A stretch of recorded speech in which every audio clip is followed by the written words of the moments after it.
Hello and welcome back to Planet 40k, back with another tier list video, today with the Space Marine Codex. This time we're going to go over the dreadnoughts. So we've got Aaron back today for another crack at the tier list today.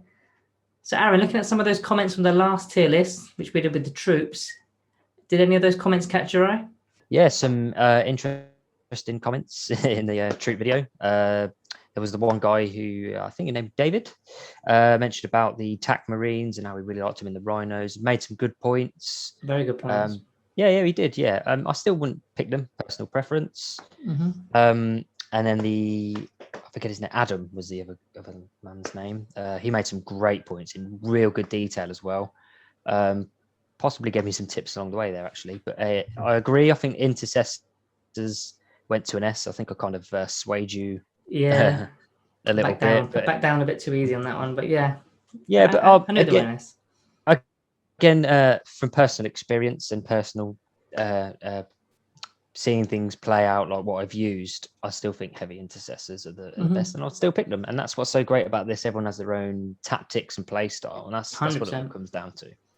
Yeah, we may have been a bit harsh on the tactical squad with all those grav cannons and grav guns and even the combi grav. There's definitely some value in them for sure, especially when you can put them in rhinos and drop pods as well. So they're probably more like a C rather than a D, but maybe I mean, even close to a B. But I mean, even when you compare them, you've got to compare them with each other. And like you said, someone's got to be at the top. Someone's got to be at the bottom. See, the one for me that surprised me a bit was the assault intercessors. A lot of commenters put them really high. And not for me. And I'm Blood Angels as well. I play Blood Angels, and I just don't like them. But I get that. I mean, a lot of forums rate them. I don't like. Again, like I said in the video, I know we're going on to another one today, but it's preference, and I just think they're too slow. I think if they had an ability like advance and charge, they can advance and charge, then you'd definitely consider taking them. Definitely. 100%. But because they don't, it's why I'd pick like elites or fast attack over them, because elites like your Terminators can deep strike, your fast attack can go, if they're on bikes, 14 inches. Yeah. Whereas foot slugging with 6 inches. I know there's impulsors as well, but that's another price to pay. So yeah. Anyway, let's get on to this video today, which is the dreadnoughts. We're going to be adding the Invictor the Invictor warsuit in with the dreadnought, just so that we can see where he compares. We don't want to leave him out. So he's kind of like a dread, isn't he? He is, yeah. I mean, when I first saw him, I thought it was a dread. It's only when you look at the keywords that he's not a dread. But hey ho, he's not. But should we kick on with that then? Should we start with the first one, which is the basic dreadnought? Basic dreadnought. Through the power of editing, the data sheet should be on your screen. So I'm not going to. There you go. It's on. Worry with that jargon. So they're equipped with an assault cannon, 24 inches, heavy 6, strength 6, -1 AP for 1 damage. They have a storm bolter, 24 inches, rapid fire 2, strength 4, no AP, 1 damage. Dreadnought combat weapon, ×2 strength, -3 AP for 3 damage. I quite like that. Yeah. And then if it's a Space Wolf thing, they have a great Wolf Claw. Yeah, that's an upgrade. That's an upgrade. Yeah. So it's a +4 to strength, -2 AP for 3 damage. And each time an attack is made with this weapon, you can re-roll the wound roll, which is quite nice. Yeah, they do like their dreadnoughts, the Space Wolf players. Yeah. And then we'll go to the war gear options. This model's assault cannon can be replaced with 1 weapon from the dreadnought weapons list. This model's dreadnought combat weapon and storm bottle can be replaced with one of the following: 1 missile launcher, or 1 dreadnought combat weapon and 1 heavy flamer, which is quite nice as well. And then obviously we mentioned about the Space Wolves chapter. So the abilities, they get the Angel of Death. Yeah. They get Duty Eternal. So each time an attack is allocated to this model, subtract 1 from the damage characteristic of that attack to a minimum of 1, which is quite nice. And it explodes. So big kaboom on a 6, which this is kind of fun when that goes. You say big, it's not the biggest kaboom. It's only a 1 mortal on this one. It's not a big D3 or a D6, but it does. See, I read the 3. I thought it was 3 mortals. So we're 5 minutes in, and the dyslexia is great. So yeah, is within 3 inches. Suffers 1 mortal wound. Yep. And then obviously they have faction keywords: Imperium, Adaptus Astaris. I can't say that. Isn't it? Thank you. Keywords: vehicle, core, smokescreen, and dreadnought. Yeah. So, how would you use these guys then? Well, first of all, just want to mention a few notes here. So, bolter discipline does not work with them as they're a vehicle and not an infantry. So that's not a thing anymore with 9th edition. So there's no like standing still and shooting double shots at full range. So I would definitely take the heavy flamer over the storm bolter every day of the week, because storm bolter ain't really doing much. As for the dreadnought weapons, the options are heavy plasma, multi-melter, twin las cannon, and the Hellfrost cannon, which is a Space Wolves only option. So they do like their Space Wolves options, don't they? The smokescreen keyword, I believe, is a -1 to hit. That stratagem. With the stratagem, that's what that keyword does. Points wise, they're 120 points. In fact, going back to those upgrades, all of them are 5 points except for the twin las cannon, which is 20. So I don't even know how I'd kit them out. I'd definitely get the heavy flamer, but the assault cannon depends what you're going against, doesn't it? Really, if you're going against a lot of infantry, then there's no harm in keeping the assault cannon. See, this is where I think we may differ on a few things as we go through these things, is because you're quite a defensive minded player. I'm quite an attacking minded player, which is why I think I quite like how we debate about stuff. But if you're setting for a tournament, you don't know what you're playing. I've not played a tournament. You don't know what you played against. Obviously, tournament players would go, well, this is coming up. Do you know what I mean? Certain armies are going to be there, so I'll adapt for that. But if you honestly went, I haven't got a clue, how would you set it up? If you didn't know what you were playing against? It also depends on the rest of your list as well, doesn't it? Like if you've got lots of like big weapons, like I don't know, eradicators, hellblasters, all that sort of stuff, then you're not going to really need the big twin las cannons or the multi-melter. Maybe the plasma will do. I think I would be tempted to take one of the options, but I'd probably go for the multi-melter, maybe. I think that's where I'd go, because I don't mind it getting in close range, because it's got the dreadnought combat weapon, which is pretty good, which is strength 12 -3 AP and damage 3. So getting up close and personal is good, although getting there isn't that straightforward because you're only going 6 inches. Whereas if you're getting, say, a twin las cannon, you're probably staying back, which is kind of a waste. You may as well just get, I don't know, devastators or something, which will do a better job. So I think I'd have it more close range. And you've got the heavy flamer, which I would always get. So that's another close range weapon that auto hits. So I'd definitely get something that is not long ranged. How about you? Would you go for the long range stuff? Would you go for the heavy plasma? Or would you go for like a multi-melter? Like I said, I think it's very list dependent, isn't it? I think it's tricky, this one. Have you got sort of an idea on a tier, just so that we can get the ball rolling? Because I do have an idea, but I'm going to roll with you a little bit on this one. I want to see where you go. Because I've already gone through all the dreadnoughts, so you kind of have to in order to do a tier list. Otherwise, you just don't know where to put the first one. I've gone with C. Okay. Why have you gone with C? Okay, I didn't want to get too deep into why, because the Venerable Dreadnought, it hasn't been covered yet, obviously, but here's the main reason why: because it's 15 points more and you get a lot more, which we'll touch upon that when we get there. But this seems like a guy you would pick if you just didn't have enough points for the Venerable Dreadnought, I think.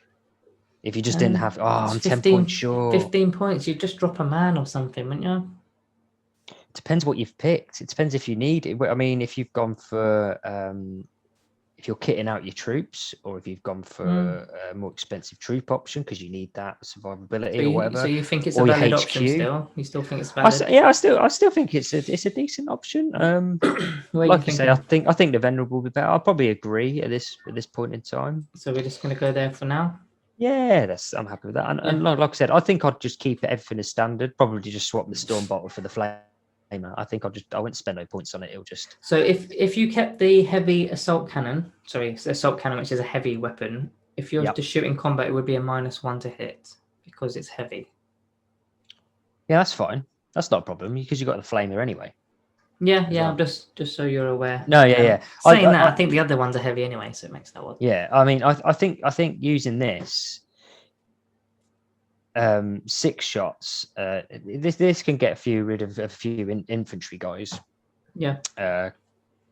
Pretty solidly as well, and then he can move a little bit if he needed, and he can get into combat. He looks quite tasty in combat. Yeah, they all do. Okay, so shall I move on to the next one, which is the Contemptor Dreadnought? So the Contemptor Dreadnought, the only stat differences here are that it moves 8 inch instead of 6. It's got a better strength of strength 7 and 1 more wound, which is wounds 9. All the rest of the stuff are the same. So yeah, he's equipped with a combi bolter, a multi-melter, and the Dreadnought combat weapon. And you can replace the multi-melter with Kier's patent assault cannon. So the multi-melter is 24-inch range, heavy 2, strength 8, -4 AP, and the damage is D6. If you're firing it within 12 inches, then it's D6 plus 2 damage. And if you swap that out for the assault cannon, it's 24-inch range, heavy 6, strength 7, -1 AP, and the damage is 1. I personally don't like that assault cannon, the Kier's patent assault cannon. The strength is high, but the AP and damage is low, so it's that sort of weapon at the moment is in a bit of no man's land because you're sort of paying a tax for it to be, a high strength weapon going against, say, a vehicle, but it's not doing enough damage to the vehicle for it to be useful. So your only real target is infantry, but you don't need strength 7. No. Strength 5, maybe 6 at best. I think if it was strength 8, maybe. Because it would be if it excuse me, wounding on 2s against toughness 4 models is nice, but it's just not quite. And you got 6 shots and you're hitting on 3, so that's 4 hits that you're roughly going to get, and then you're going to wound. Say they're toughness 7 vehicles, you're going to wound on 4s, so you're only going to get half the wounds as well, which is 2 wounds. So once they've done their saves, are you even going to do any damage? Yeah, exactly. There's a chance. Like me, you could just absolutely whiff it. Yeah. And go, no, what a waste. But even if you roll good, it's not going to matter. It's going to peel off 1 wound or something. What I will add is about if it's first turn, obviously Devastator Doctrine is active, so you get the extra AP, which is nice, but it's still only 1 damage. But then if you look at the multi-melter, that's -5 AP first turn. Yeah, I mean, 4's enough. You don't need 5. 4's enough. Yeah, I mean, you're pushing things to invuln saves, and if they haven't got an invuln saves, chances are they're not rolling. You're just auto wounded. I mean, 4 will do it because anything on a 2+ armor save will have an invuln save. It's quite rare. I think there's a couple of Blood Angels units, Sanguinary Guard, I think are one of them that have no invuln and they're on the 2+, but there's not many. So yeah, I personally wouldn't take the assault cannon. As for abilities, Angels of Death.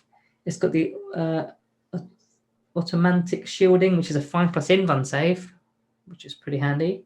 Duty Eternal for the -1 damage, and it explodes, and it's got all the same sort of keywords.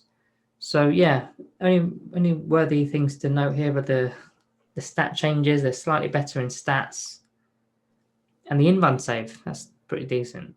150 points. So for 30 points. 30 points more than the Dreadnought. So this is how I would sort of kit out the Dreadnought, the first Dreadnought we did. I would just put the multi-melter on him. I know it hasn't got the heavy flamer anymore.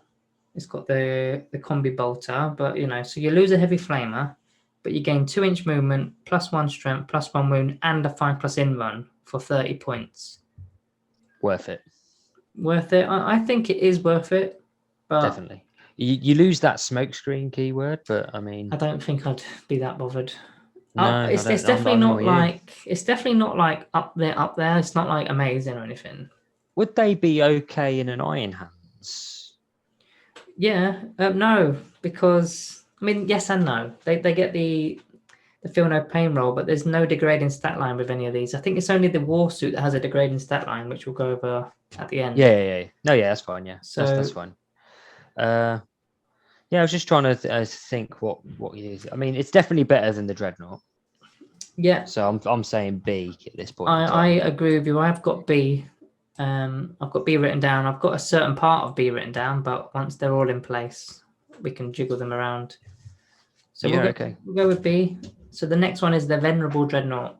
Is different this time. Hasn't it? On your screens coming up. So obviously it's the same as the normal Dreadnought. This one. Oh no, it's not. I'm lying to you. They're not. Hitting on twos. Yeah, you're right. Hitting on twos on both weapon skill and ballistic skill. Strength 6, toughness 7, wounds 8, and then obviously it's all the same from there. Attacks 4, leadership 4, free up safe. They're equipped with an assault cannon, storm bolter, and a dreadnought combat weapon. So that part is the same, isn't it? Yeah, I think from this point onwards it is the same, apart from the Pharisian Great Axe is an option, and the Blizzard Shield is an option if you're Space Wolves. Yeah. But other than that, oh yeah, actually there is one more thing, which is there's an ability. If you want to scroll down to your abilities, Angel of Death, explodes, Duty Eternal, and then Unyielding Ancient. Each time this model would lose a wound, roll a d6, and on a 6, that wound is not lost. That's quite nice. So that wouldn't work with Iron Hands because they already have that. Yeah. So yeah, you kind of maybe. Well, I don't know. It depends. They've got decent firepower. I'm assuming the war gear options are the same. Yeah. Swap out. Yeah. All the same. Excuse me. Yeah, cool. And but that's quite a nice pick for this Space Wolves there, isn't it? Yeah, I mean a lot of these are Space Wolves having that great actually shield. They already get a +1 to hit because they're Space Wolves with where they get a +1 to hit if they charge or were charged, which won't really give him anything because he's already hitting on 2s. Yeah, but then he gets that 4-up inburn, which is kind of tasty. If he takes the Blizzard Shield, you have to remove the assault cannon and combat weapon. Yeah, you move but then you gain the Great Axe and the shield. Yeah, I've not actually looked at the Great Axe because I don't play Space Wolves. It's got the cleave and a scythe, so it's 2 different profiles. Yeah, you pick strength 10. It looks quite tasty. You can make 2 attacks with a scythe. Nice. So it's got like 8 attacks base with a scythe. You're going to get a couple more for shock assault.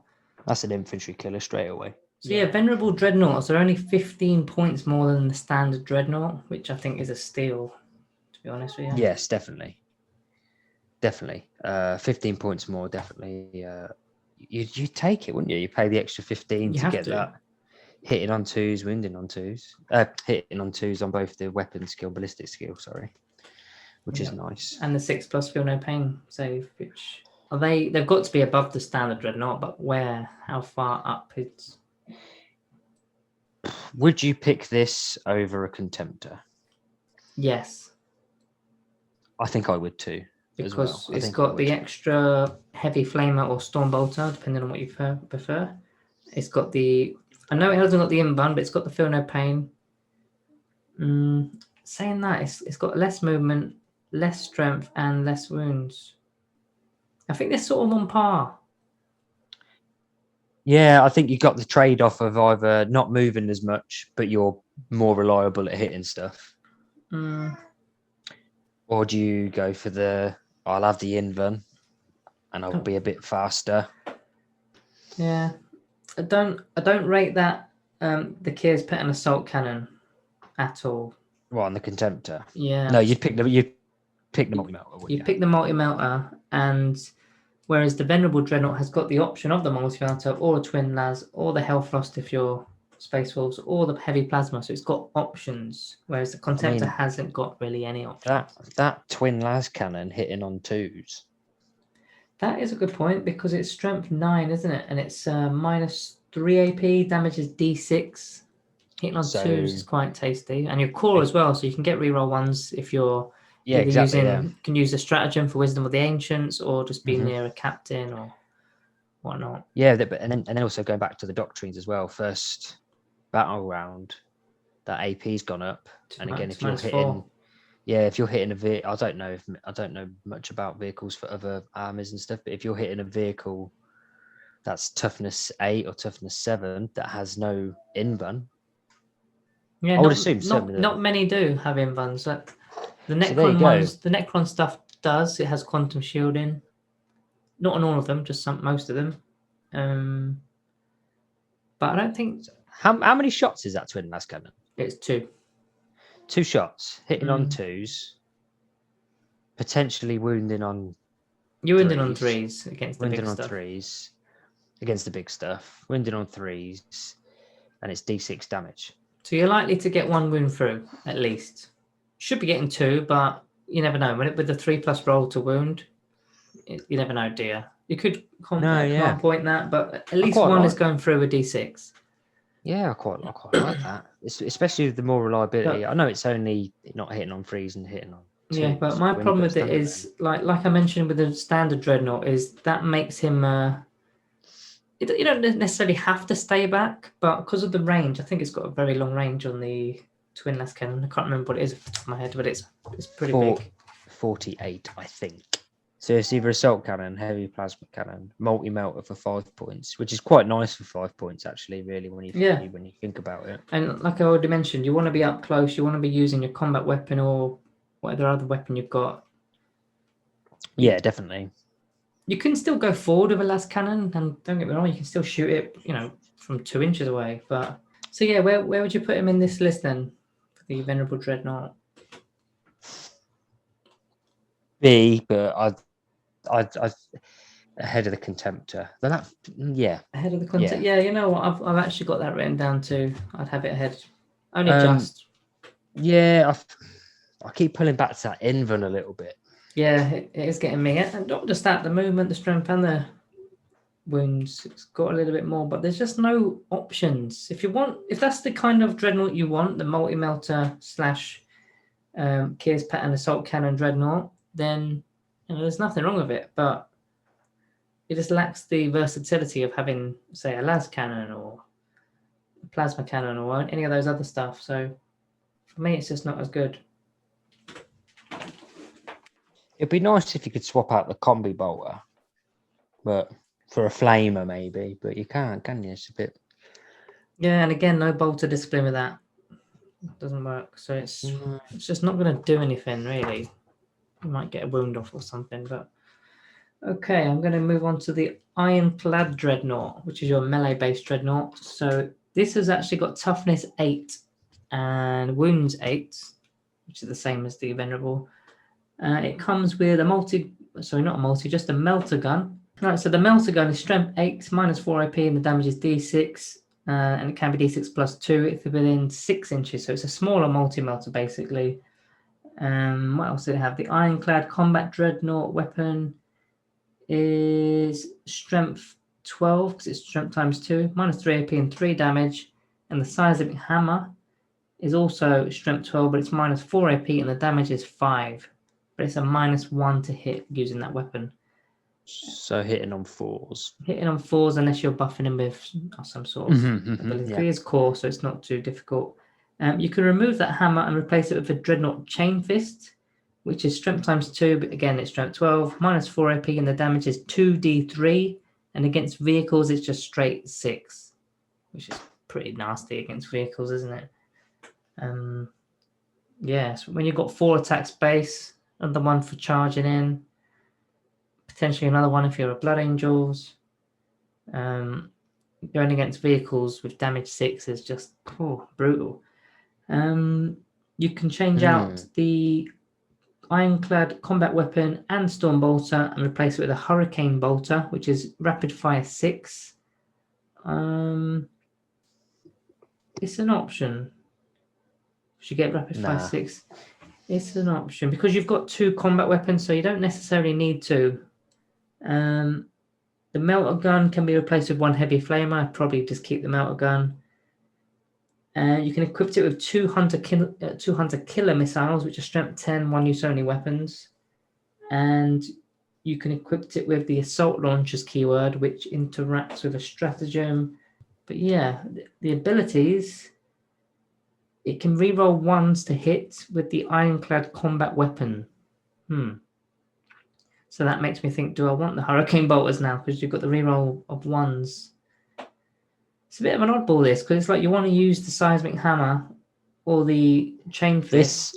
This is a melee dread. This is it's 100% the melee dread. So this is you take the metal gun just for that. It's like we have to take one of them. It's like a pistol, isn't it? Essentially, for Yeah. like for other types of units, essentially it's a pistol. Assault 1, strength 8, -4 AP, D6 damage. You want this guy in melee. You want this guy going against vehicles. That's why I think the Chain Fist is quite a viable option, you know. But not everybody has vehicles, so it could be a waste. If you don't know who you're up against, it's a waste. If you do know, then it's kind of meta, isn't it? You kind of tailor listing in a way.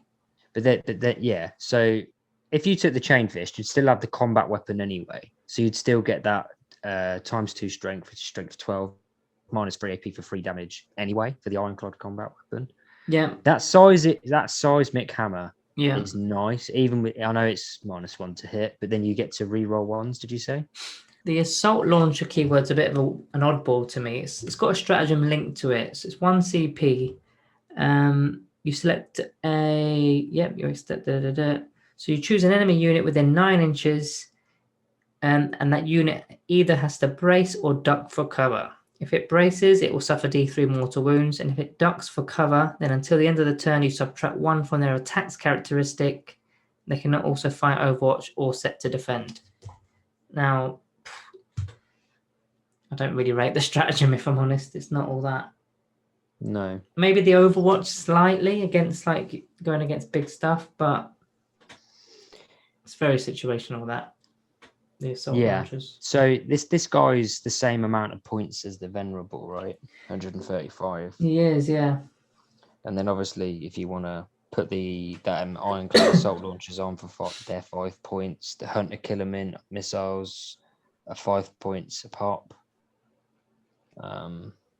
I'd definitely take those Hunter Killers just for a couple of strength 10. I mean, would you keep the Dreadnought combat weapon, which is the Ironclad combat weapon, and have the Flamer instead of the Stormbolters? I'd have the Flamer. Yeah. I just don't know. There's that many different ways of kitting them out that it's gone over my head a little bit. Okay, I would have the Flamer. Yeah. Because this guy's going in to kill stuff. So if he's in combat, he's got a Flamer to fall back on. Have the melter gun, definitely. I like that. It's nice. And then it's dependent then, isn't it? Do you want to swap out for the Chain Fist, or do you want to keep the hammer? Again, it's against if you know who you're up against, then yeah, I'll go. If you're going against a vehicle heavy list, I don't know, like Astra Militarum, then yeah, definitely would take it. What I will say is with the Chain Fist, there's still a chance of getting 6 damage. Yeah, 2d3. So you're going to average 4 anyway. You're right. No, you're minimum of a 2. Do you know what I mean? If you whiff it, minimum of 2 damage. And what do you have to give up for that again? Let's double check. The seismic hammer.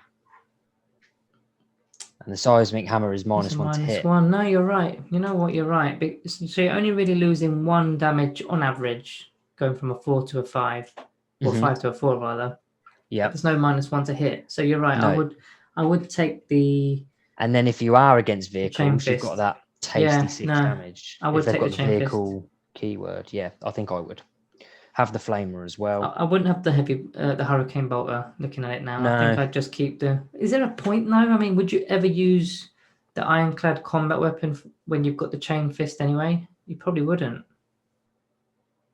There's no need to, apart from the ones with that Wrecker, right? That ability. Mm-hmm. Now I know this could be my dyslexia, which is great by the way, guys. It's lovely.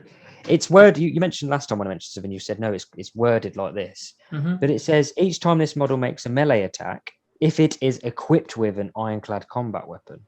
That doesn't say if it uses the Ironclad combat weapon, or is that? No, you're right. I think you're right, but I may be wrong, and some of this stuff is a bit worded weirdly. Yeah, I don't know how they keep doing this. They keep wording things very strange. It should just be nice and simple. It should, that wrecker ability should be on the weapon as a weapon ability, but it's not. But either way, I'd take the chain fist. I'd 100%. probably still take.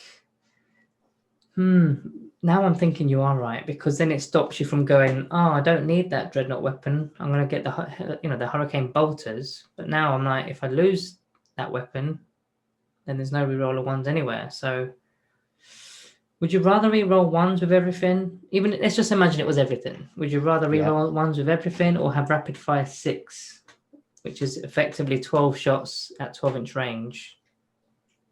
I wouldn't pick the hurricane bolter, if I'm being brutally honest. Yeah, this isn't a shooty dreadnought. Yeah, you're right. No.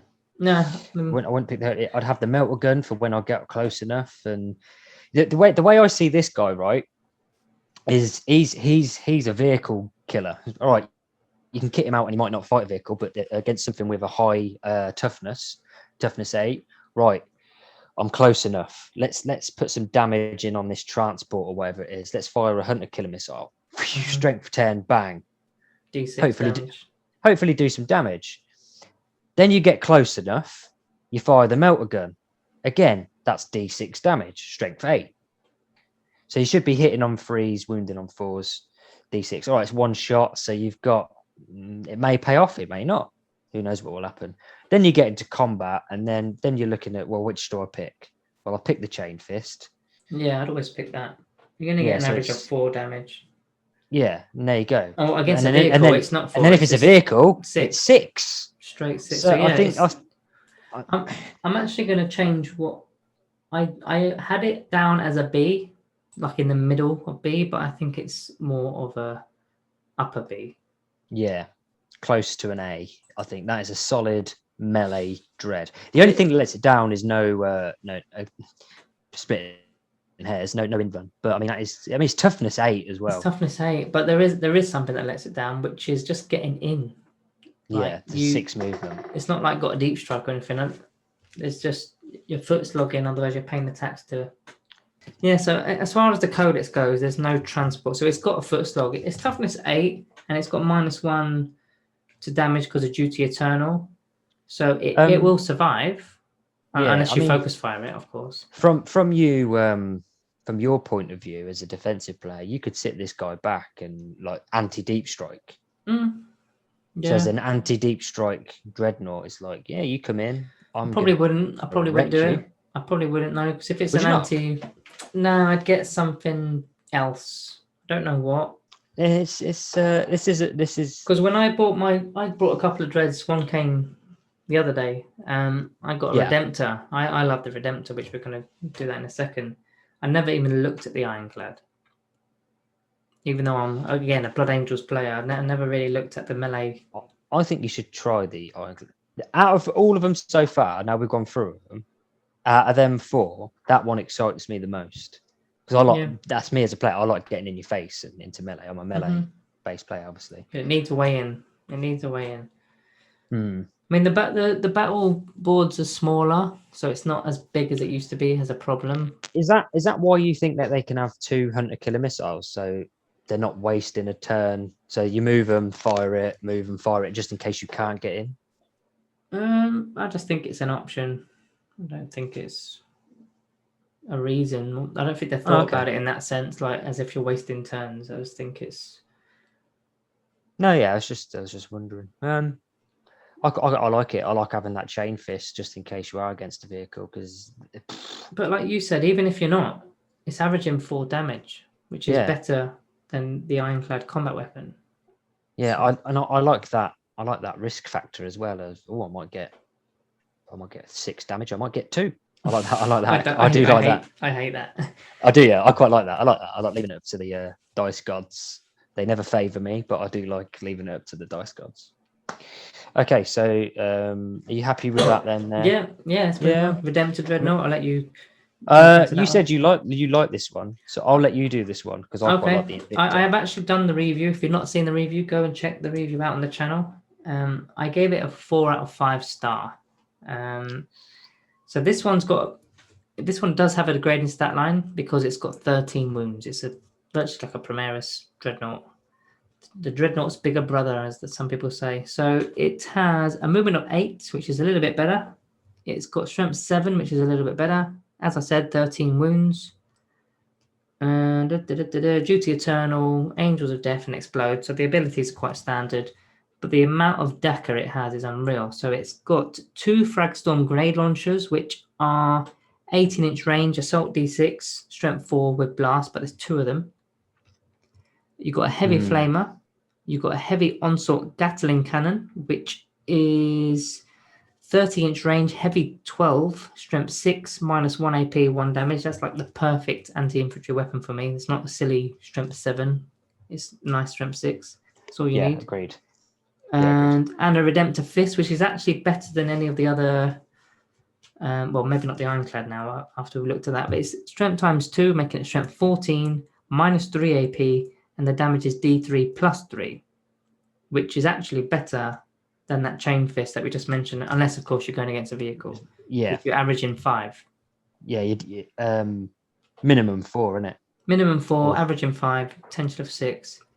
So you can equip it with an Icarus rocket pod, which I definitely would. I believe it is 5. I can't remember the points off the top of my head. I think it's 5. It's 5 points, and the Icarus rocket pod is 24-inch, heavy D3, strength 7, -1 AP, but the damage is 2, and it's got blast, and against aircraft it's a +1 to hit. So I definitely take that. It's not replacing anything, so it's just an additional add-on. You can swap out the heavy flamer for 1 onslaught Gatling cannon. I probably would, because I think I would as well. 24-inch range, heavy 8, strength 5, -1 and 1 damage. So when you've got heavy 8s and you're hitting on 3s, off the top of my head I can't work that out, but you're probably doing more hits than an auto hitting an auto hitting heavy flamer does, because you just roll a d6 and that's how many hits you get on a flamer. Whereas this is strength 5. The heavy flamer is also strength 5, -1 AP. So maybe it's the same, but you've got the methods of like re-rolling ones with captains and stuff. Plus it's 24-inch range, not 12-inch range. Yeah. So you get a bit of range in it. You can replace the big heavy onslaught Gatling cannon with a macro plasma incinerator. Now, a lot of people like this. It's not for me because I prefer my heavies to have the heavy stuff, but it's still very good. It's 36-inch range. It's got 2 profiles. It's heavy D6. The first profile is strength 8 -4 AP, and the damage is 2 with blast. If you supercharge it, it's strength 9 -4 AP and damage 3 with blast. And if you roll a 1 to hit, it's not going to kill you. It's just 1 mortal wound, and you've got 13 wounds. So it's worth supercharging. It's got a very good range, 36-inch, 3 damage, and it's D6 shots. Imagine you roll a 6, and you got a re-rolling 1s, for example, with a captain because you're core, and it's -4 and 3 damage each time. You're just annihilating stuff. Then the last option, which I wouldn't take, you can replace the 2 Fragstorm grenade launchers with 2 Storm Bolters. So Bolter Discipline doesn't come in here, so that's a bit of a waste, I think. I'd rather just take the Blast grenade launchers. Yeah, I'm with you on that, I think. So I love this model. I love the model. I love the stats. It's Daka. It's doing everything. It can do the big stuff. It can do the little stuff. It can take out the screens. It can fight. This is the daddy in it. This is the daddy, and okay, so you do pay a bit for it. It's 175 points, which is 40 points more than the Ironclad, which we've just done. But then this can shoot. But it's got lots more shooting. It's got movement of 8 rather than a movement of 6.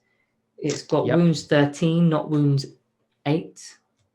And it hasn't got toughness 8 like the other one, but you've got 13 wounds. Yeah, I mean, it's a -1 to your damage as well because Duty Eternal, so it's going to stick around. This will be good in an Iron Hands. Yes, 100%. This is the degrading stat line. But even when it degrades onto its second profile, which has still got 6-inch movement, and then it's hitting on 4s. And with Iron Hands, you're rarely going to see that because you get double the wounds. Yeah, and then not to span off, but I mean, you could have a Tech Marine following this guy around, couldn't you? You would. Or Master of the Forge as well. Yeah, just keeping him up. Yeah, but you'd probably get your Tech Marine shot at, like. But I mean, well, you can't because look out, sir. It works with vehicles as well, doesn't it? You don't have to just have infantry around. You can have a vehicle. Okay. Well, I mean, we've not really talked a lot of chapters in the video. I don't think there's much. Because you're just going to go, well, Iron Hands. They'd be good for the Iron Hands. I mean, this definitely is because it's got the degrading ability. There's only 3 that stand out to me, which is Space Wolves, +1 to hit. Blood Angels. And 6s get an extra hit. Blood Angels, which is a +1 to charge, +1 to wound. The wound you may need against the bigger toughness stuff. And they've got Savage Echoes, which is an extra hit an extra attack. Yeah. And Iron Hands, like you said, for that 6-up feel no pain roll and the lack of degrading stats. I can't really think of much else. Ultramarines, maybe, if you want to fall back and do stuff, but well, you wouldn't because you're really good in combat. You're good in that's what I mean. Salamanders can re-roll a wound roll, and they've got all sorts of buffs to flamers and melters. Now they don't have any melters, but he's got a heavy flamer. Just trying to. I don't think you'd take it for a Raven Guard. I wouldn't. Why not? I think the way I play Raven Guard, would probably be the warsuit. We'll come on to that, but I think dreadnought wise, I think I'm quite keen on this Ironclad. You know, you come back, you can't get past. Yeah, I quite like. Look, I'm a melee guy. I like getting in your face. I like that. And do you know what I mean? And then you've got the smoke screen. It's tough to say, but then this guy, like you say, he's got some serious anti-infantry stuff, hasn't he? There's a lot of weapons, and there's a lot of replacements. If you had the 2 cannons, I mean, that's what 20 shots. I like that. It's not meta because that's sort of anti, light infantry, having both the onslaught Gatling cannons, the heavy one and the normal one. But I like that. Yeah, having loads of dice. Shots. I don't know, something about having a handful of dice excites me a bit. No, I'm with you on that. I think that's what I'd do as well. Yeah. So that plasma's nice though. That plasma is nice. Oh, the macro plasma. It is, like I said, I'd rather just go with Eradicators, Hellblasters, Devastators, that sort of, or tanks, that sort of thing to do my heavy work. This is more going against this. It can do it. It's not a problem. It can do it. I think that this guy's, like you say, he's got like with them 20 shots. This guy's taking out troop units, hasn't he? That's what I would go for, because troops are scoring your points, objectives, like intercessors. As a marine video, we're talking about troops. This will just take out a squad of intercessors. If you just use all those guns, presuming you're in range with all of them, and you just focus fire on that intercessor squad, it's gone. Yeah, it's gone. And then you've got the grenade. Sorry to burn. You've got the grenade launchers as well, just to maybe soften them up. With blasts, and they don't just work for Marines. You can go against demons. You can go against Gene Stealers, Orcs, Tau. Yeah. Guard. They will do work on any army. Yeah. They're a troop. They're a troop. Everybody's got troops. And even if you don't, if you know you're going against, say, Astra Militarum, okay, go for the Macroplasma. If you didn't know and you got to play them, then it's still good. I'd go as far as to say, right, let's say it's late in the battle, you've degraded, you're on your middle, maybe even your last characteristic, right? That's still a lot of DACA to fire at HQs as well. He's a beast, isn't he? He's, like you say, he's your troop killer. And I think later on in the game, once them troops are dead and you're getting in at the HQs and the warlords and stuff. But you can have the wisdom of the ancients while I'm looking at that, which can give you either the rights of battle aura or tactical precision aura. So you can either reroll ones to hit or reroll ones to wound for just 1 CP. I'd definitely use that on him. Oh yeah. That's if you're not around. And imagine as well, he gets the aura. He doesn't just get the ability. So he can be spreading that aura to people near him, to other dreadnoughts, to other core units, which there's tons of core units in this book. You could have some assault intercessors nearby. Rerolling ones to hit all of a sudden, and he's definitely the Mac Daddy. He's the most expensive dreadnought, right? Yeah, rightly so. Rightly so.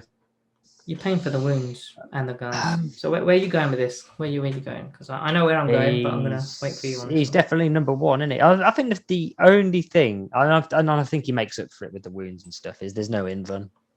Yeah. There's no invuln. But then you can, like you say, there's ways of putting an invuln on him, right? Yeah, Psychic Fortress.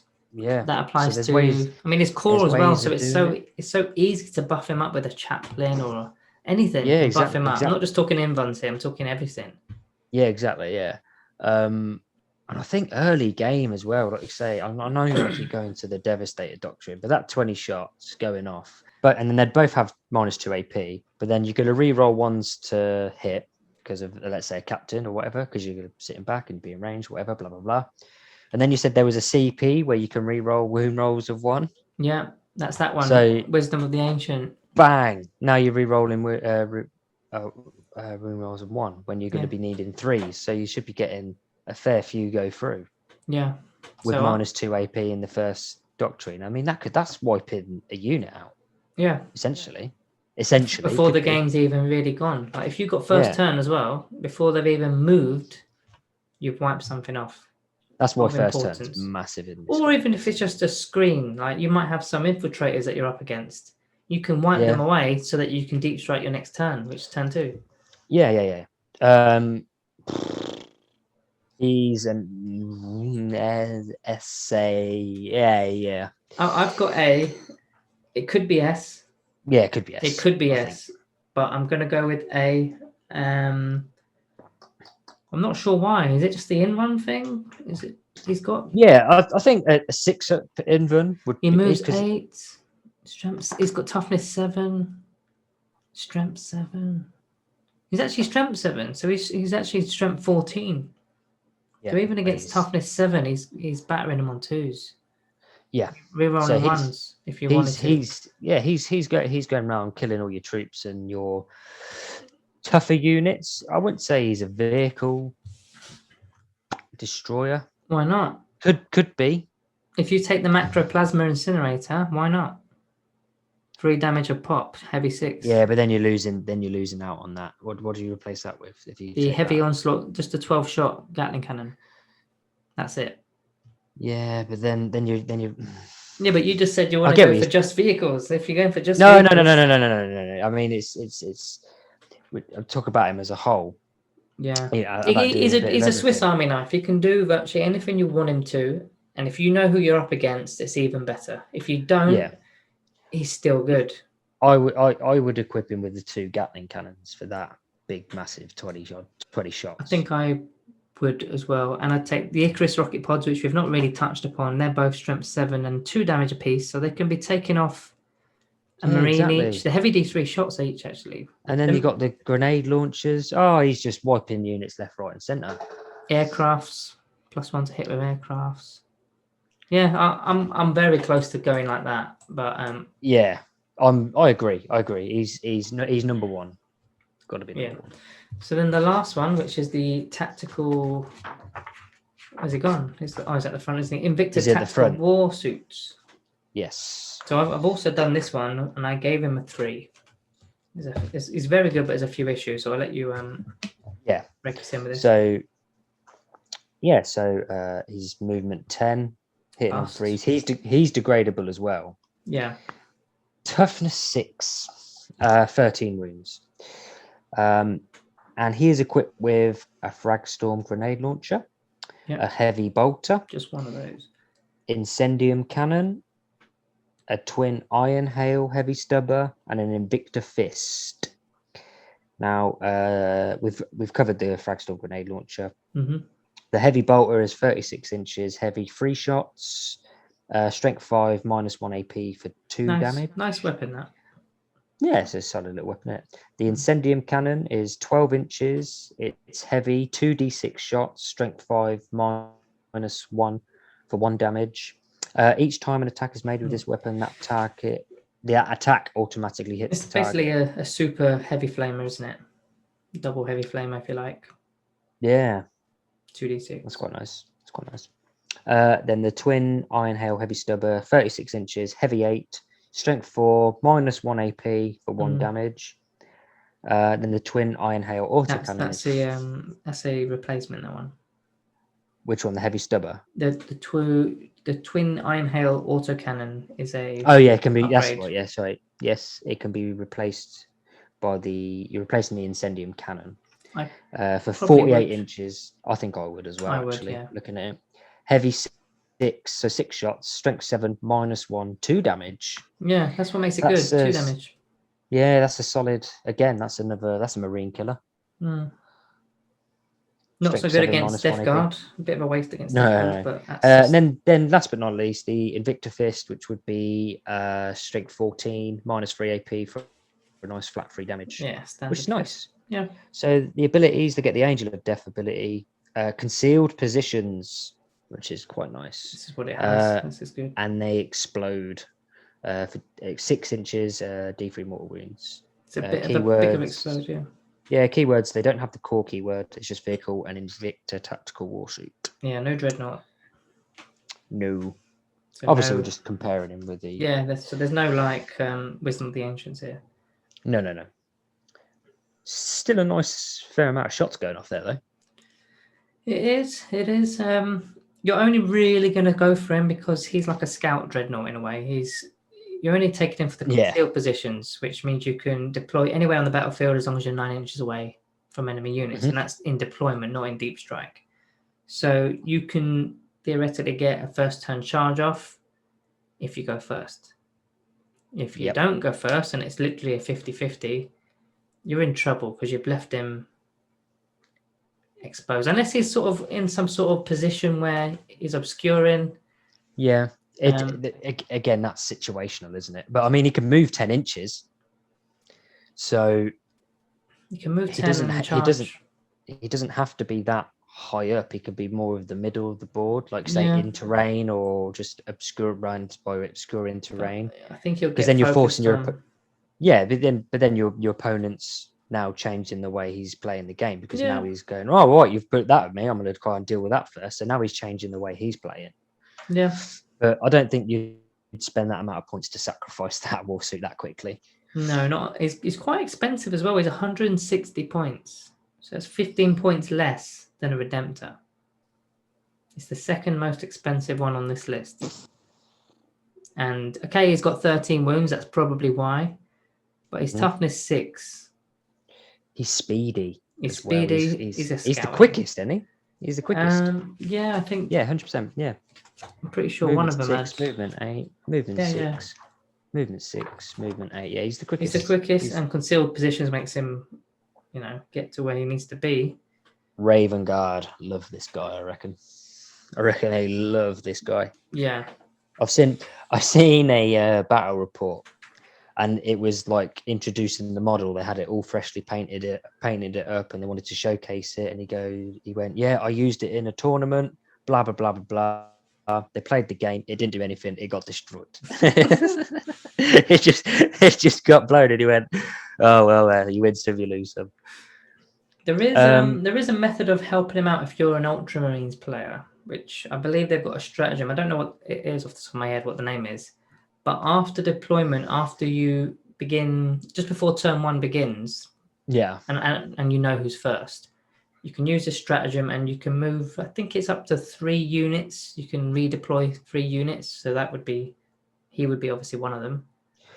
Bring it back. Yeah, that's a good way of baiting your opponent as well. You bait people. So it's a bit like the Necron's Catan Deceiver, Catan Shadow Deceiver. You can sort of just bait things and move things around. Yeah, exactly. So you could have that Invictor Tactical Warsuit up high in cover, and they're going, I need to deal with him. He's near an objective. Blah, blah, blah. So you're now going to deploy differently because that's how high it's up. You finish deployment, and then all of a sudden you go, lovely, you've got them out in the open. I'm going to move my warsuit back there. And then you're going to move, I don't know, let's say you did pick a Redemptor Dreadnought or a tank or whatever. You move the tank over and go, hello, you're checkmate. It's like checkmate, you're knackered. Yeah. That's kind of naughty. I like that. For Ultramarines, he's got a good use, I think. And if you do get first turn, it's brilliant. You get that first turn charge off. You're whacking them up with your Invictor fists. You've got 4 attacks, 5 on the charge. That's before any chapter tactics or anything's got involved. I used an example in, I don't know if it was in the last tier list or maybe a video I've done recently with Mephiston, the Blood Angels Chief Librarian. Was it with you I mentioned that? Or no, it might be in the video itself. So he can get the psychic ability, which is Wings of Sanguinius. So he can move, you mentioned this a few times. Yeah, he can move 7, then move another 12 in the psychic phase, and he'll be up on his own. Whereas if you've got something like this up there, it will provide him with the lookout server all again. Yeah. Because he's sort of leapfrogging to another unit, so he can't be targeted. So this is like a protection as well. And it's another anti-deep strike as well. Yeah. Because you can't... Go on, sorry. Sorry, I keep putting you, mate. Sorry. Right. I wanted to say that that's kind of similar to one of the Raven Guard's strategy, warlord trait. It's a warlord trait. Okay. So you can have your warlord do Master of Ambush, and I've used it before, where I moved, I think, against your Necrons, if you remember. I moved him up, and I moved the Vanguard Vets up as well with jump packs. I moved them up. I kept them in terrain because I was a bit scared I wouldn't get first turn. Can't remember. It's either before or after. Anyway, I moved them up, kept them safe, and then that was it. Again, if you've got this guy up there, again, it's the same thing, that you've got the lookout sir protecting your warlord. So you can move your warlord up if you've kitted him out for melee or whatever. Yeah. And he gets to bring an infantry unit with him as well. Next thing you know, you got an Invictor tactical warsuit, an infantry unit, which could be, it could be anything, couldn't it really? I mean, Terminators or whatever. And then you got your warlord there, and it's like, you're going to deal with me, mate. And and especially if he's got stuff off the board to deep strike, you've now made him rethink his whole game plan as well, just by moving all these pieces. Well, deep strike's a problem because you've effectively blocked a 9-inch bubble of deep strike. A bit like the infiltrators, like we were talking about in the last video, or the incursors. They've sort of done this blockage. Well, infiltrators get a 12-inch, but there's a blockage where they can't come within 9. So it's board control. Yeah, and that's a big thing in this game. I like this guy. I think he like you say, I think he does need a bit of an assistance, like with a warlord there or something, maybe not as big as your actual warlord, but Terminators on turn 2, maybe. Yeah, and I think it just needs something else there to as another threat for your opponent to deal with. Otherwise, he could get wiped out and he could survive. But I do like that. Would you ever consider taking multiple of these, like 2 or even 3? And I'm talking competitive now. I wouldn't do it against buddies. I think I would take 2 or 3, and then just conceal position 3. That's going to massively prevent anyone deep striking near you. And what they're going to do? There's 3 of these guys. They're probably all going to get the first turn charge. And if you're Ultramarines, you can go, I'm going to stratagem them and pull them all back. Yeah. So now if it is a D3. Yeah. Because of the concealed positions as well, let's say, for argument's sake, you've got 2 units to deep strike. Okay. I'm going to put these 3 right by your deployment zone, like really aggressive.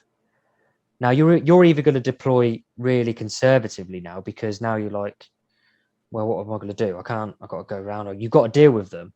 And while you've got to deal with these warsuits, you're scoring points because he can't get his guys out of his deployment zone. He's pegged up, like you say, you've pinned him in.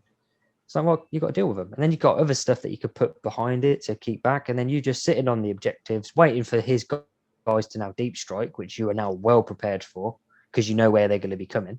Yeah. I think I would. I'd take them up 2 or 3, definitely. Yeah, I think I would. 2 and maybe a Redemptor. Yeah. So you got some Dakar at the back. Or just 3 Redemptors. Why not? Yeah, I personally don't like. Oh, I didn't mean to put him in there. I personally don't like. Can't get him out now. It's all right. He can stay in the D for a second. In the D, yeah. He can stay in there for a minute. I don't like having multiple of the same unit. It's just something feels a bit dirty about it. Unless, of course, you're going into a tournament, which I don't really tend to do that. So I wouldn't ever do 3. I'd like to, but I think I'll just get demolished. I'll get whitewashed. I think that can, like I say, that concealed positions is one of their best traits and one of their worst. Yes. Because if you don't get that first turn, he could be toast. Focus fire, fire, and you're done. You're not necessarily done. You've got 13 wounds and toughness 7, so toughness 6 rather. There's no -1 to damage as well, because he's not a dreadnought, so he doesn't have the duty eternal, which is quite a big deal. Well, yeah, it's quite a big deal, I think. Yeah, I agree.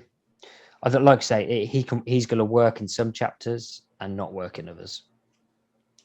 Whereas I'd say most of the others, they would do a solid job, no matter which one you pick. He's going to get focused. It's going to get focused on with smite and stuff like that, because it's going to be the closest. Yeah. Unless you're like, say, Black Templars, they get to reroll charge, and 5+ for no pain against mortal wounds. That may come in a bit of handy. Mm-hmm. The mortal wound bit in particular. You probably won't need to reroll a charge, but if you're getting smited and they roll, say, I don't know, a 2 on the D3, and then you go, bang, I'm going to drop one of those. Yeah. It's helpful. And again, with the Iron Hands, because it's got the degradable, and then he gets the feel no pain as well. Yes. In fact, yeah, that is probably the best one. Feel no pain is only a 6 up, but yeah, but it's against 13 wounds, you're going to roll at least 2 times on average. Yeah. So where are you going with this? Because I'm a bit not sure. I'm up here basically. I'm in the B, but I don't know where. Are you in the B? I'm in the B. Okay. I think he's expensive, isn't he? Really. And I think if you're going for that firepower, you're going to take the Redemptor for 15 points more. Maybe 20 points more when you put some kit on him. Oh, yeah, of course. Yeah. He's situational. Again, he can fight as well. Basically, what we worked out is the Redemptor is the shooty one. The Ironclad is the melee one. The Venerable is the one that you can sort of be versatile with and do everything with. The Contemptor is less versatile, but if you wanted your standard dreadnought to have those exact options, then he's perfect. Why not? The tactical one, he can sort of do a bit of everything, but not as good. He can fight reasonably well. It's that concealed positions. He's got a bit of Daka, not as much as a Redemptor, but he's got enough. He's got loads of wounds, which is more than most of them. There's only one that has more. Is it more or is it the same? No, it's got the same amount. It's got the same amount of wounds. He hasn't got the duty eternal. So for me, I actually would bump him up to 3rd, surprisingly. I'm sort of in the middle of there, like the 2nd place and 3rd place of the. I think 3rd. As in there? No, as in 3rd overall. Yeah, just because you've got that threat of whacking him up high, and like you said, if you're playing as Ultramarines and you don't get that, and it doesn't go how you want it to. Use the stratagem. I see a problem with this though, which is none of his weapons are more than strength 7. And none of his weapons, apart from his fist, I'm talking about his ranged weapons now.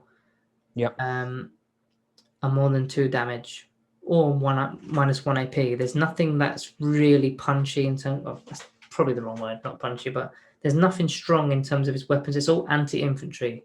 Yeah, he's whereas the Redemptor can choose the macro incinerator. The Ironclad, I believe, had the melter. He's got a melter gun. Okay, it's only one gun, but it's a strength 8 shot, D6 or D6 plus 2. So it's got a bit of versatility in there, but this doesn't. It hasn't got the big weapon, and that's a problem to me. Well, here's the thing, right? I'm now thinking about it. We said at the beginning of this we'd probably swap out and take the twin iron hail autocannon, 48-inch range. Yeah, agreed. When I'm sure we said because it's strength 7 -1. Yeah, I would take that. Yeah, thinking about it, though, that's anti-infantry though. That's not. Yeah. But thinking about it from a tactical point of view, if you are putting him up high and you do want that charge, he can be within 9 inches from the get-go. Or 12, whatever. He then has 10-inch movement, and then he's doing that incendium cannon. You roll 2d6, it's automatically hit. Yeah, so you're averaging what, 6, 7 shots, 6 shots. So 6, 7, maybe 7. automatically hits. And then it's strength 5, so against toughness more. One of those against infantry, strength 5 and strength 7 are the same thing, unless it's against Death Guard or like toughness 5, basically. So maybe you've got a point. Maybe the heavy flamers, they're not heavy flamers, the incendium cannons are better. Yeah, only if you're pushing him up high first. Yeah, but you will be. Yeah, but that's what I mean. Not necessarily. That's what I mean. Maybe I would if I got first turn and I'm there. I'm definitely going in with that toughness. Yeah, exactly. Or automatically hitting strength 14 fist. I'm definitely going in, and maybe I'm going against the. That's the only thing you can do against the high damage. The high wound models is the fist. You can't really shoot. Yeah. You're not going to shoot against like a tank with all this iron hail stuff. They're not going to do enough. No. So it's your only chance. That's the only thing that redeems him. But they've all got that kind of thing. They've all got a fist. So I kind of want to bump him down beyond the Venerable Dreadnought. Okay. Just for versatility. Yeah. Okay. But the Contemptor, I just don't. I thought that would be the best one before I started looking at his profile properly. I thought that would be one of the better options, but because it had the in-run save. Yeah. And he's just got a multi-melter. That assault cannon is just. I just do not like strength 7 with 1 AP, 1 damage weapons. Okay, you can get a multi-melter, but there's no options. That is it. If that's how you want a dreadnought, it's perfect. Take it. You get better movement, better strength, an extra wound. But if it isn't, then there's no point in paying. How many points is he? Compared to the Venerable Dreadnought, he is 15 points more. Yeah, you wouldn't pick him. I'd just take a Venerable. Yeah, no, I'm with you. I agree. Bloody hell, we're agreeing a lot on this video, aren't we? It's a bit weird, isn't it? It's a bit weird. But you really like the Ironclad. I thought it was good. I'm a melee guy. I'm playing demons at the minute, so I'm a melee guy, and I think that's quite big. That having that chain fist, 100% have the chain fist, because then if you do get against a vehicle, 6 damage, and then it's averaging what you said, 2d3, 4 damage when it hits. Yeah, it's still times 2 strength, which is 12. -4 AP, and then you've got doctrines on top of that when he eventually gets in, and he does have a melter gun. Yeah, that's the bit I like. I'm just trying to look on my phone for the Blood Angel stuff, because we've got the Death Company Dread, the Furioso Dread, Librarian Dread. So that's probably why I've not looked at the Ironclad, because we've got our own dreads in the supplement. And Space Wolves have got their own. They've got Bjorn, who's a bit more shooty. Oh, yeah. They've got the Wolf in Dread. And I've already got a Redemptor Dread. So I've just completely overlooked the Ironclad in a way, and maybe it's actually quite good. Toughness 8 as well. Yeah, that's what I mean. It's all right. It's only 8 wounds, but it's like I say, toughness 8. Maybe team them up. Have 1 Ironclad, 1 Redemptor, run them next to each other as buddies, and then if anyone wants to fight, Ironclad. Well, you were saying as well that that Redemptor can give off an aura, right? You said if you put something on it, it gives off an aura. Well, all of them can. All of them go. So they can buff each other. It's the Wisdom of the Ancient stratagem. Wisdom of the Ancients, you put it on Astartes dreadnought. It can't be Wolfen or Death Company dreadnoughts. And they basically get the Rights of Battle aura or the Tactical Precision aura. And anyone within 6 inches, which with a core keyword, gets to reroll, hit roll, or win roll 1, depends on what aura you take. So that would help each other massively. Okay. The Ironclad wouldn't need his combat weapon because now he's rerolling 1s anyway. So he could get that the Hurricane Bolter instead. Which it's not going to do loads, but you could have 12 shots pumping out, strength 4. Yeah. You're hitting 8 times roughly. And if you're wounded on 4s, that's 4 wounds. You might get a couple off. No, but a couple of wounds, it's going to kill a Marine. Is that Wisdom, is that the same as March of the Ancients on Battlescribe? Because I'm on Battlescribe. March of the Ancients? Yeah, it's a stratagem you can put on a dreadnought. Before the battle, it's an Iron Hand specific stratagem. Oh, okay. So you select an Iron Hands dreadnought. That model will gain the character keyword and add 1 to the attacks and leadership characteristics of the model. Why would you give it leadership? Not sure. So yeah, you're basically giving an extra attack and the character keyword. So the character keyword will interact with hero interventions, which is pretty big. And that's another thing Space Wolves get, by the way. I keep forgetting that. They can heroically intervene. The whole army can heroically intervene like a character.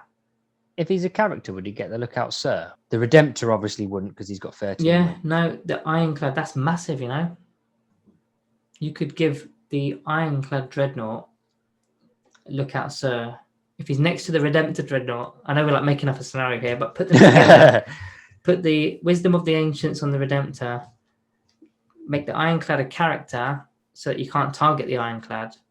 So this is only with Iron Hands though, right? Yeah. Then so you've got to go through 13 wounds of the Redemptor just to be able to fire at the Ironclad. And if it is Iron Hands, he doesn't get downgraded. Well, he casts double wounds. Yes, and he doesn't get downgraded.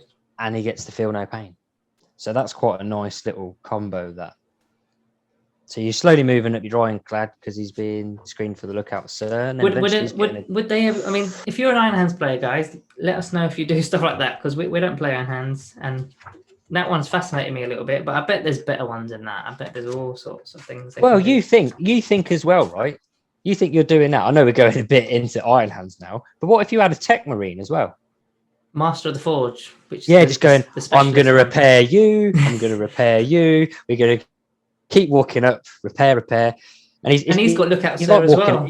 Yeah, exactly. That's what I mean. So he's literally a dog walker with 2 Rottweilers, and then he's just going to let the Ironclad off the lead when he gets close enough. You know what I mean?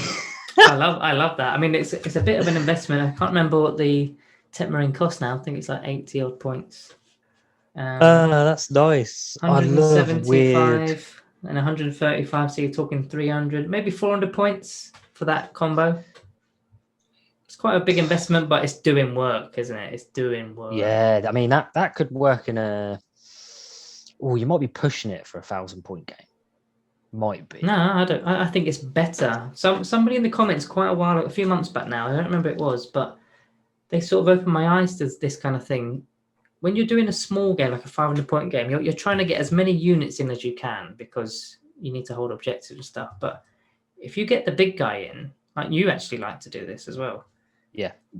The chances are your opponent won't have anything to deal with it because they've gone for all these mini units of 5s, little men like trying to hold things. And you've got, like, you use a Bloodthirster. It's like, okay, deal with my Bloodthirster with your little minions. You can't. Tabled. Yeah. Especially when you can kit them out. By turn 3, they're tabled. Like, I've played 3 demon games and I've won all 3. But they were low point games. Mm. They were online games, weren't they? Yeah. And people were saying demons are rubbish. Such and such a rubbish, and I think that's because they're comparing it to this 2,000-point game, which I have never played, so I cannot comment on it. And I think certain armies are better at smaller games. Yeah, they just are. And then, like you said, with little combos like this, an Ironclad Dreadnought and a Redemptor Dreadnought. That's just one we've just made up on the spot. It probably isn't even the best one by a far mile, but if you're an Iron Hands player, I bet you they know all sorts of little tricks, putting things together. Yeah, and I mean, if you even with that, right? That Ironclad has the smokescreen keyword, yeah. Mm-hmm. So even if your opponent has something like eliminators that ignore the lookout server, okay, I'll pay CP, it's -1 hit, smokescreen. Yeah. But even if That's a they nice do, little... it's like, what's the eliminator going to do? It's toughness 8. we need to. I just use it as an example. We need to try that. I want to try that. I want to try that little combo. That's nice. I'm not playing you next online. I know what you're doing. I like that. So we're happy with the Ironclad being there, Venerable there, Tactical there. I think the only one that I would change is possibly that, but it doesn't make the biggest of difference. He's top dog in the list here. Oh yeah. In the grander scheme of things, again, it's also chapter dependent and playstyle dependent, and it could easily just fall into everything is. Yeah, I mean, like, look at the comments in the last video. Some people said one unit was absolute rubbish, and it's just everybody's commented something different. Everyone's gone, oh my god, they're amazing. Oh my god, they're amazing. And it's I did a melee video recently from the Necrons, and you've got people in the comments saying 100%. I know I'm 100% correct. Hands down, Wraiths are the best. And if you look at the poll, I think Wraiths were, I can't remember now, I'm not seen it in a while, but Wraiths weren't even in 3rd place out of 5. Really? There was loads of them. I think it was Scorpet Destroyers. I can't remember what it is now off the top of my head, but they were like 100% they are number 1. And then the next person would be like 100% Praetorians are the best. And it was just like they were so sure. But obviously when you put a dynasty code on from the Necrons, or you put certain stratagems on, then they are the best. It just depends on how you use them at the end of the day. And it all comes down to opinion as well. Yeah, opinion. It's like sport. Playstyle and chapter. It's like sport, isn't it? It's the. I'm happy with that. Okay, cool. So we're gonna wrap it up there, guys. Put down in the comments if you agree or disagree, as always. Tell us why. Don't just say I think it's the best and then stop. Tell me why. Do you use any of these? Which ones do you use? Do you use the standard dreadnought? Because I don't see many people that do. No. I think there's a reason to. In my opinion, there isn't a reason to, but maybe you have a way of using them. And if you've liked the video, remember to like the video and subscribe to the channel if you are new. Thank you all for watching, and I'll see you in the next one.